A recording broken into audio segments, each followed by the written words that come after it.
Before we start the video, I want to give a huge thank you to Rose Forever for sponsoring today's video. I love Rose Forever. I've been a part of their team for quite a long time now, at least over 2 years, and they have the most beautiful bouquets of flowers for any occasion in any season. I've gotten bouquets for Christmas, birthdays, Halloween, Mother's Day, Valentine's. It's just the perfect place to go for your one-stop shop for flowers. I love that they're a US-based company. I love that they're vegan, cruelty-free. I love that you can repurpose the container the flowers come in, and I love that the flowers last for over a year. I received my package from Rose Forever. It's very nicely packaged.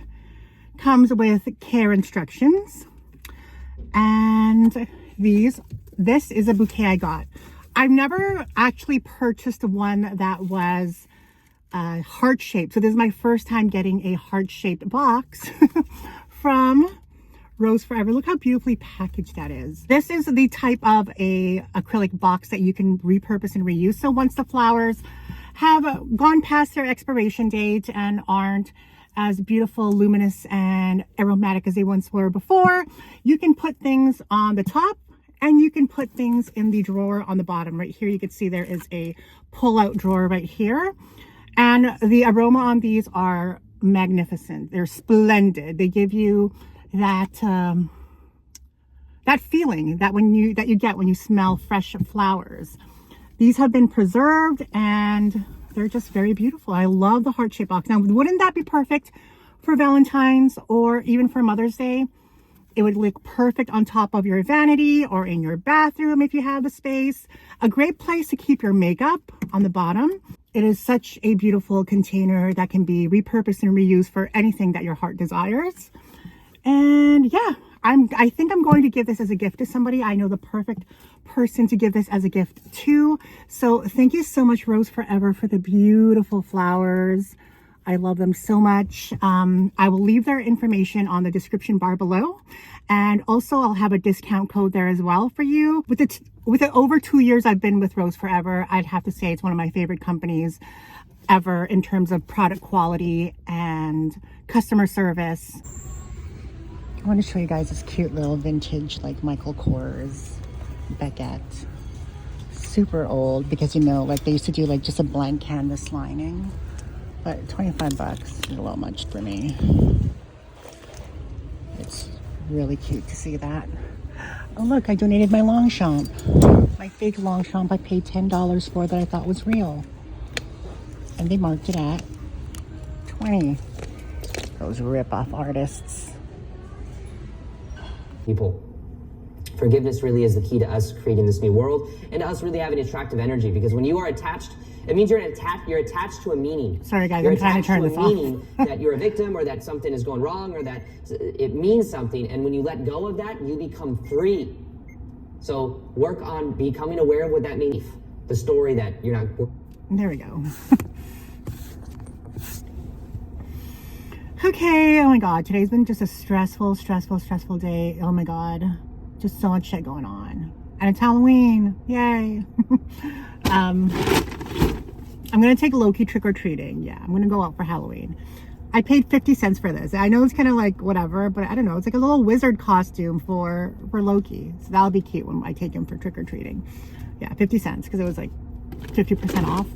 But I did find one bag, a little bit expensive again, but I mean, it's a good price. For Michael Kors leather, like new condition, it's a super good price.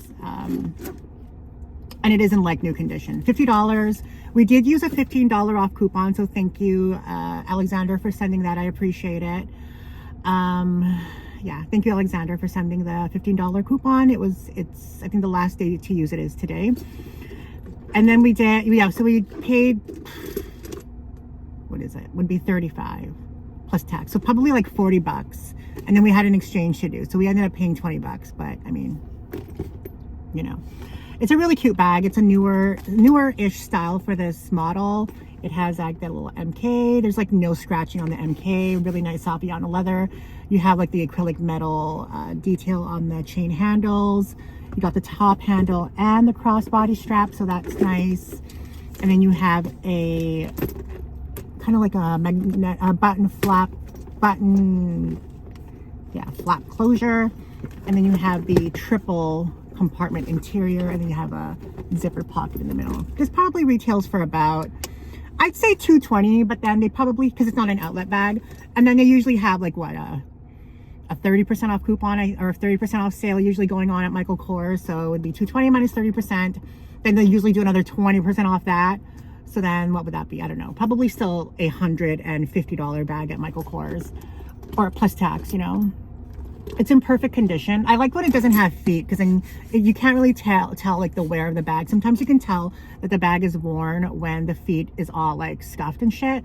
So but this bag is in like pristine condition. I'd say in like new condition. Like there's no wear, no corner wear, no scuffing on the MK emblem. There's no staining inside. So whoever had this bag, and it's still fairly stiff, so very, very unused if you ask me.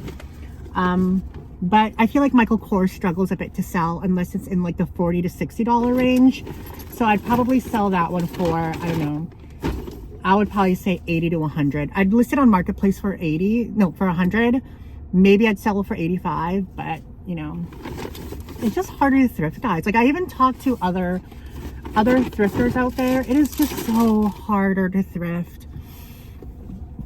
Unless you're doing everything, like touching everything, which I sometimes tend to do, but I don't like doing clothing because clothing for me is just harder to do. But unless you're touching everything, like hardware, home goods,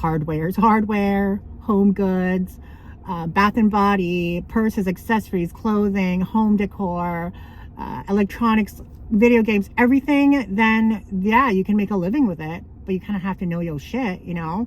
With me, I pretty much just kind of focus on purses and cameras, accessories here and there, maybe a piece of home decor if I feel like the price is right. But even then, those are like a hard sell sometimes, and they end up sitting for a while. I don't know. I've lost passion for thrifting a lot in the last at least 2 years, I'd say. It's more like a job than it was before, than like being fun. Just a lot more people doing it, workers who are, you know, doing it as well. Like there's people at Valley Village and Salvation Army who resell. So then that takes away from us actual resellers, you know. So, and the thing is, they have the advantage because they work there. So they get first pick of everything that's good. And not only that, but then you have some people who are thrifters who have an in and a connection with people who work here, and they get, you know, first or second dibs. And then you have to deal with the competition of other resellers.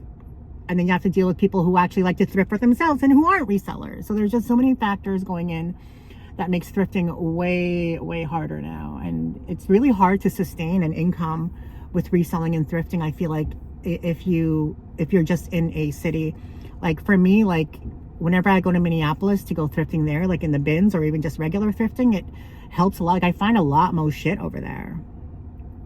But I don't know. I'm just very unmotivated and not very enthusiastic about thrifting, and feel like I'm just dragging myself out of the house to go thrifting to find something. Not only that, but I just feel also like unmotivated and unenthusiastic about life in general. Something triggered me yesterday online, and I ended up overeating, and I was doing so well for like 3 days. So that put like a little bit of a damper on my mood. But yeah.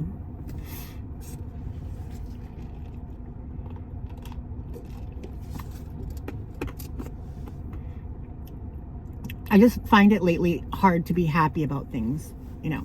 I find it hard to be genuinely happy, or at least genuinely neutral. Not happy, not sad. I mostly go toward the direction of unhappiness, which I don't like at all because it affects everything around me.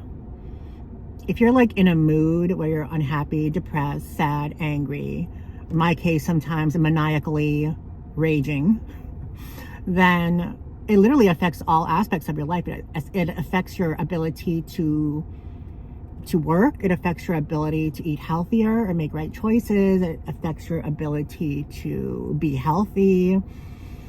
And then, of course, if it affects your work, it affects you financially. So there's like a lot of things, a lot of factors that come into play.